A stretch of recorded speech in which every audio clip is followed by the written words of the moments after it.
Cuk, sok dong diusung pemilu. Heeh. Ucerek milih saham ke caleg. Abdi mah rek milih Haji Kohar. Nah, Beja nama cenah rek ngabage beas jeung sembako. jadi milih Haji Kohar teh karena aku dibere beas ya. Ya ulah, mana nu loba barang bere tah eta nu dipilih. Pomo mere beas mah. Soalna abdi mah peduli karena beuteung. Ari kitu cara nama berarti aja mah pedulina kur kana beuteung hungkul, teu peduli kana kemajuan bangsa mah. Nah kumaha kitu? Yeuh, Ceu, ari milih caleg kudu bener jeung kudu puguh.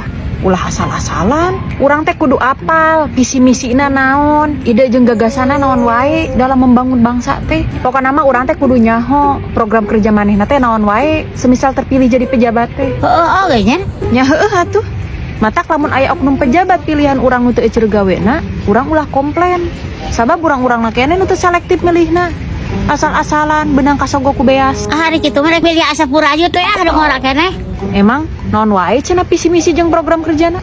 Teuing can apal. Hor, terus alasanna naon atuh mingke milih si eta? Kasep. Bruh.